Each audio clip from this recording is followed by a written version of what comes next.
Alrighty, guys, you have to forgive me. I was not planning on doing a video. I was actually paying bills. I got all my bills and stuff right here. But while I was doing that, I came across an article and I decided I have to stop what I'm doing right now. We're going to go over this article and I'm going to make a video. So the topic for today is going to be the juvenile justice system, how much of a freaking joke our juvenile justice system is, and also how freaking oblivious the people who are in charge of this system are to what's actually going on.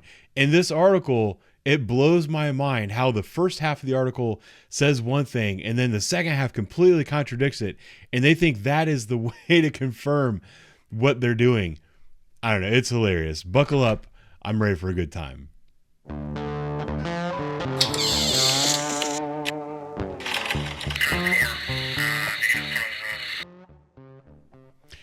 Alrighty, so like I said, we're going to talk about the juvenile justice system, and this is the article that I came across. This is local NBC4 affiliate, and this Jamie Ostroff. I don't know her very well.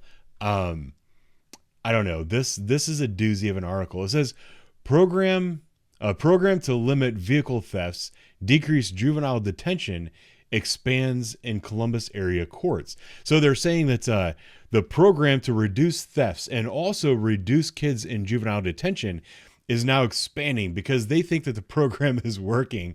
It's not. There's like dozens of cars being stolen a week, hundreds of cars, or dozens being stolen a day, hundreds being stolen a week, probably thousands per month. It's absolutely insane. If you just go through some of the statistics that they name, it's madness. It says from January 2021 through April 2023, so a 2-year period basically, 956 kids had stolen vehicle cases against them in Franklin County.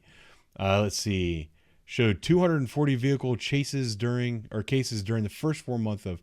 Okay, so in 2023, there's been roughly 250 cases where juveniles were caught in stolen cars. That's not the number of stolen cars. That's the number of kids who were caught in stolen cars. It says in our courtroom, as well as across the country, we have seen an impact. This is Lashley Stroud, the lead juvenile judge in Franklin County, says a lot of people in the community feel like nothing is being done to youth these days. They're being arrested and right back out on the street within minutes and then in another car. That is simply not true. I'm here to tell you it is true. I'm the one that's arresting these people, and they're right back out on the street within hours. According to the court, 63% of juveniles charged are detained until they appear before a judge. I would like to see that data and see the amount of time that they are detained, because that has not been my experience. Let's see. And then it goes on to say, we can't be detaining these kids because she gives a whole bunch of bullshit statistics. So Stroud said detaining a child accused of a crime is the last resort because of the negative effects it can have on a child. She said one night in detention can decrease their chances of graduating high school by 50%. That's one of those like causation, correlation, logical errors, saying that, these kids that are out there stealing cars, if we lock them up overnight, that reduces their chances of graduating high school by 50%. I am willing to bet that the kids who are out there stealing cars were not the ones that are very likely to graduate from high school in the first place. It's not the detention. It's the criminal activity that prevents them from graduating from high school.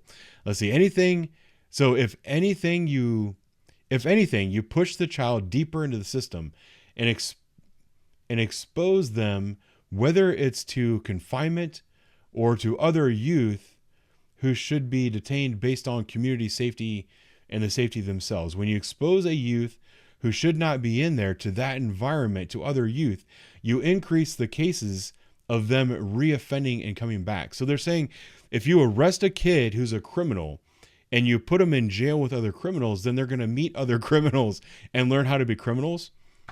No. If you take a kid who's a criminal and you put him in kid jail with other criminals, what you're doing is you're reducing the chances that he is going to run into other kids who are not criminals and teach them how to be criminals. That's the problem that we have right now, is that these kids are out here stealing cars. They're not getting punished, or it certainly looks like they're not being punished. Their friends see this, they think it's cool, so they want to go start stealing cars just like them. That is what's going on. I'm not going to read this thing, all the way through, but she goes on to talk about GPS ankle monitors and all that kind of stuff. I have a personal story that I'm going to tell about that here in just a minute. But here is the funny part. Where is it at? Oh, so it goes down. I can show you the kid. Rodriguez showed right here. So they go on to show this kid, Rodriguez. I think it's Justin Rodriguez. Alejandro Rodriguez. He's now 21 years old. And they speak to him about his time that he spent detained as a juvenile. He committed an armed robbery and was detained for a period of somewhere around 2 years, they said. I will do my best to link this story in the description, because like I said, I'm not going to read it all. But he talks about how he grew up in a life of crime. There were shootings and gangs and all this stuff around him. His father got deported, so he was in a single parent household, and he felt that he had to go out and be the man of the house and earn some money. So he went out and robbed some people. He got into jail, and in the story, it talks about all the things that he learned. He got counseling when he was in jail. He got education when he was in jail. When he was not in jail, he wasn't going to school. When he was in jail, it forced him to be good and go to classes. Basically, what this article says is that him being detained for 2 years was the best possible thing that could have happened to him. And the funny thing is about, and I'm going to take a shot at this reporter. I don't think I have any other choice. But Jamie, you wrote this whole big story with all this information about how we have to keep kids out of jail. And then you talk to a kid who's basically, his life was saved because he went to jail for a long period of time. And you never acknowledge that. You're pretending that this program of keeping kids out of jail and keeping them out of detention is actually working, when you know it's not working. Nobody with the brain can look at the information that you just posed to us and say that it's working. This is stuff that bothers me a lot, and it should bother everybody. Now, I said I wanted to tell a personal story, and I do, because we're talking about like the ankle monitors and all this other stuff. And that kids are, that it's just a myth that we're arresting kids and that they're back out in the street in a couple hours. I'm here to tell you that is absolutely not a myth. This stuff where these juvenile judges are saying that this is a myth and this is propaganda, they're lying. That's dishonest. And it really aggravates me, because I think that honesty and integrity are very important in our society. So the story I want to tell you about is one that happened probably 2 weeks ago. I recorded a video on it when I was driving home, but I wasn't very happy with the way it came out. I needed a better canvas to kind of tell the story on. I think this is the perfect example. So I was working one day. I wasn't dispatched on this initial call. One of my buddies was. It was a call about a stolen car at a it wasn't like a nursing home, but it was like a residential facility for elderly people. People who are able to live in condos, but they still need monitored. So it's like a special community. He responded to this community on a report of a stolen Kia. He talks to the people. They say that they're willing to prosecute. This officer leaves this apartment complex and goes to a nearby apartment complex that is very well known for being a high crime area. It's, as the crow flies, probably a half mile away from this apartment complex, from where the vehicle was stolen. So he goes into this large apartment complex that I've talked about on the channel multiple times, very well known, very high crime area, and just starts driving around through the parking lots. He finds the stolen Kia. He gets out of his cruiser. He airs, "Hey, I found the stolen Kia over at this address."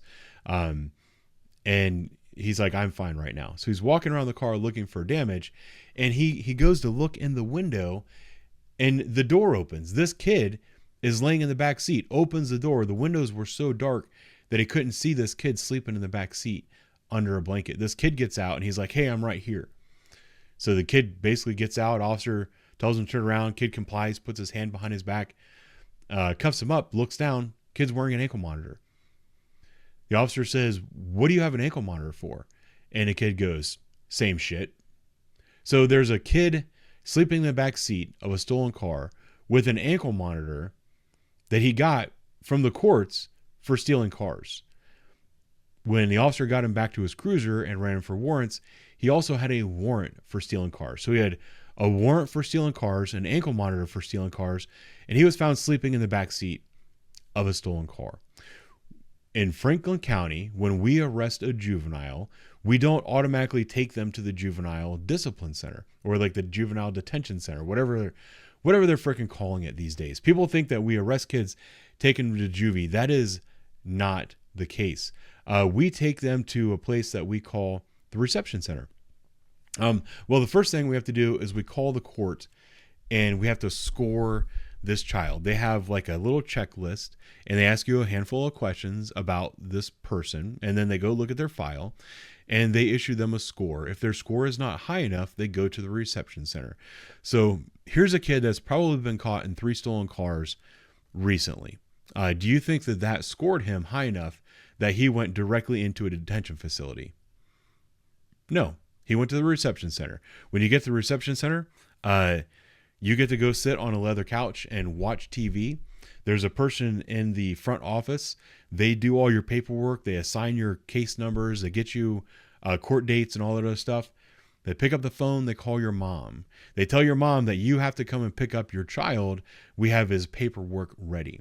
If the parent refuses to come pick up their child, the court then threatens to charge the parents with like child neglect or child abuse or something like that.